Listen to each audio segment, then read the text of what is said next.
Hi hello നമസ്കാരം. എല്ലാവർക്കും അനോഖ സ്റ്റോറീസിൻ്റെ മറ്റൊരു റെസിപ്പിയിലേക്ക് സ്വാഗതം. നമുക്കിന്നേ കിളിമീനൊന്ന് മുളകരച്ച് വെച്ച് നോക്കിയാലോ. മുളകിട്ട് വെക്കാൻ എല്ലാവർക്കും അറിയാമായിരിക്കും, മുളകരച്ച് വെക്കാനും അറിയാമായിരിക്കും. എന്നാലും ഞാൻ എൻ്റെ രീതിയിലൊന്ന് പറഞ്ഞു തരാമെന്ന് കരുതി. കിളിമീനാണ് എടുത്തിരിക്കുന്നത്. കിളിമീനല്ല, അയലയും മത്തിയൊക്കെ ഇങ്ങനെ ചെയ്യാം കേട്ടോ.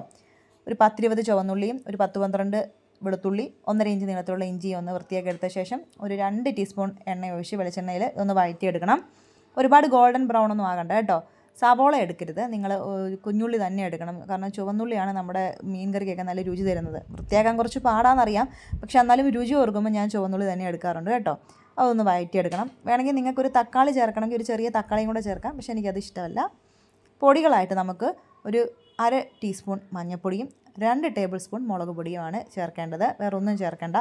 എൻ്റെ കയ്യിൽ ഉള്ള മുളക് പൊടിക്ക് നിറം മാത്രമേ ഉള്ളൂ, വലിയ എരിവില്ല കേട്ടോ. അതുകൊണ്ടാണ് ഞാൻ 2 ടേബിൾ സ്പൂൺ ഇട്ടത്. നിങ്ങളുടെ കയ്യിൽ എരിവുള്ളതാണെങ്കിൽ ഓരോ ടേബിൾ സ്പൂൺ വെച്ചിട്ടാലും മതിയാകും.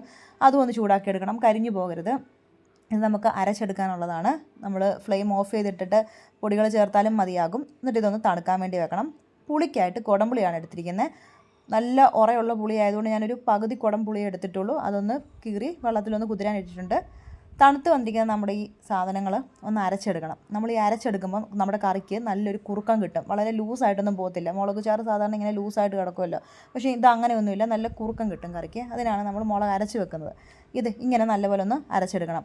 എന്നിട്ട് വീണ്ടും ചട്ടി വെച്ച് ചൂടാകുമ്പം സ്വല്പം വെളിച്ചെണ്ണ, ആദ്യം നമ്മൾ വെളിച്ചെണ്ണ ചേർത്തിട്ടുണ്ടല്ലോ, സ്വല്പം വെളിച്ചെണ്ണ ചേർത്ത് ഒരു 1/4 ടീസ്പൂൺ ഉലുവായിട്ട് പൊട്ടിച്ച് ഒരു തണ്ട് കറിവേപ്പിലയും ഒന്നിട്ട് താളിച്ച് അതിലേക്ക് നമ്മൾ അരച്ച് വെച്ചിരിക്കുന്ന അരപ്പ് ചേർത്തൊന്ന് ഒരു 30 സെക്കൻഡ് ഒന്ന് വഴറ്റിയെടുക്കണം. ഓൾറെഡി വഴറ്റിയതാണ്, പിന്നെ വഴറ്റേണ്ട ആവശ്യമില്ല. എന്നാലും ഒരു 30 സെക്കൻഡ് വഴറ്റണം.